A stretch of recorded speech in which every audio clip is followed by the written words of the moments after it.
Salafi Wahabi dari ulama Hanabilah di dalam kitab Lum'atul I'tiqad Al-Hadi ila Sabili Rasyad karangan Imam Abi Muhammad Muwafaq ad-Din Abdullah bin Qudamah rahimahullah. Beliau merupakan salah satu imam Hanabilah, tokoh besar ulama fikih baik dan akidah yang menjadi rujukan baik Hanabilah setelahnya dan ulama Salafi Wahabi yang disyarah oleh Syekh Shalih bin Fauzan bin Abdullah Al-Fauzan, merupakan tokoh besar ulama Salafi Wahabi, dan kitab ini banyak dikaji oleh ulama atau orang-orang Salafi Wahabi. Di halaman 35 nanti akan dijelaskan bagaimana manhaj Imam Ibnu Qudamah.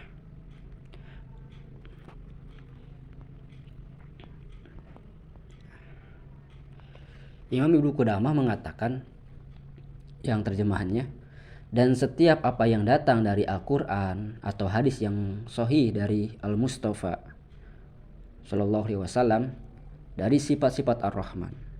Jadi menjelaskan tentang kaidah bagaimana Imam Ibnu Qudamah berinteraksi dengan ayat-ayat mutasyabih, terutama ayat-ayat sifat. Bagaimana sikap beliau? Wajib al-imanu bihi, wajib mengimaninya dan menerimanya dengan taslim, dengan berserah diri, dan menerima dan meninggalkan adanya kontradiksi makna. Karena kadangkala ada ayat-ayat, terutama ayat-ayat mutasyabih itu memiliki banyak makna, satu lafaz memiliki banyak makna, maka tinggalkan adanya kontradiksi itu yang menimbulkan adanya penolakan, sehingga terjadi penolakan ayat. Dan tidak mentakwil, tidak menyerupakan dan tidak menyamakan dengan sifat-sifat makhluk. Ini kaidah yang dipegang oleh ulama salaf, baik Asy'ariyah, Maturidi, Hanabilah. Di dalam Asy'ariyah juga ada dua metode, ada metode takwil, ada metode tafwid. Dan ini metode tafwid. Dan sini akan nampak keselarasan antara akidah Hanabilah dengan akidah Asy'ariyah, Maturidi, dan berseberangan dengan akidah Salafi. Dan apa-apa yang sulit untuk dipahami dari ayat-ayat tadi karena adanya banyak makna di dalam satu lafaz, wajib menetapkan lafaznya. Yang ditetapkan itu lafaznya, bukan ditetapkan maknanya. Berbeda dengan Salafi Wahabi yang menetapkan makna yang zahir, yang mudah dipahami oleh kita. Tetapi ulama salaf tidak, hanya menetapkan lafaznya saja dan meninggalkan adanya ta'arud, kontradiksi antara makna tersebut. Contohnya di dalam ayat yadullah fawqa aydihim. Orang-orang Salafi Wahabi mereka menerjemah dan memaknai yad di situ adalah tangan yang dipahami oleh kita. Artinya Allah itu memiliki fisik. Sedangkan ulama Hanabilah enggak. Imam Ibnu Qudamah di sini jelas. Ketika makna yad itu banyak, ada jarihah fisik, ada kudrah kekuasaan, ada kuwah kekuatan, ada nikmah karunia Allah. Maka tinggalkan makna-makna ini, baik makna zahir atau makna takwil. Yang ditetapkan apa? Isbatuhu lafzon, menetapkan lafadznya. Manhaj apa ini? Manhaj tafwid yang diakui oleh Asy'ariyah, Hanabilah, Maturidiyah, dan menyerahkan ilmunya, maknanya yang sebenarnya, yang hakiki kepada qailihi, kepada yang mengatakannya.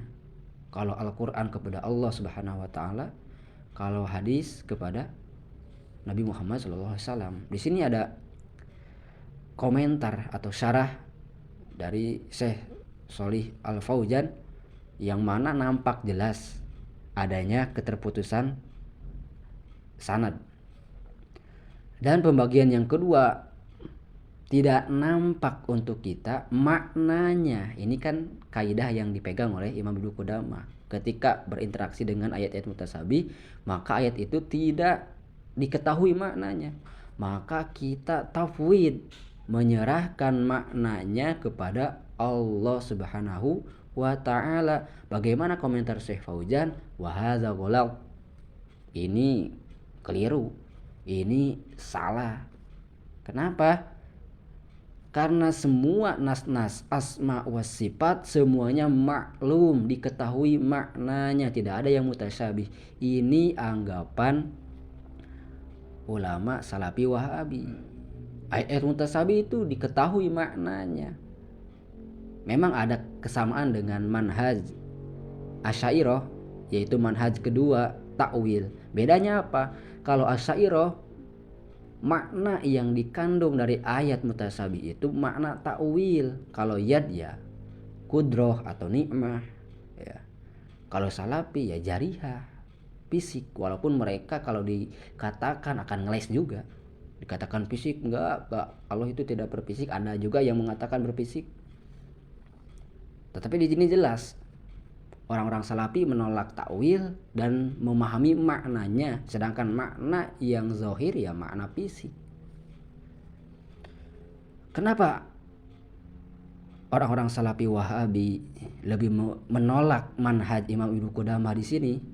Di sini jelas, kama qarrara dzalika Syekhul Islam Ibnu Taimiyah.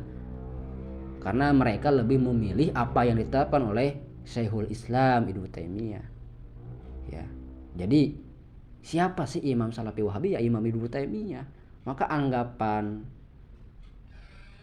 orang-orang aswaja seperti Kiai Haji Idrus Romli dan ulama-ulama aswaja NU yang lain mengatakan bahwa Imam Salafi Wahabi itu Imam Ibnu Taimiyah dan Imam Muhammad bin Abdul Wahhab, benar.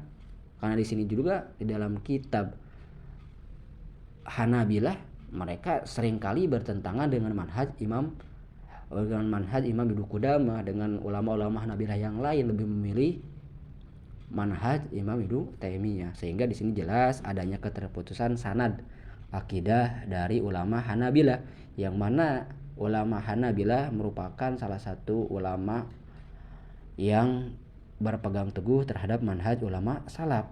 Artinya Salafi Wahabi terputus akidahnya dari ulama salaf. Wallahu a'lam.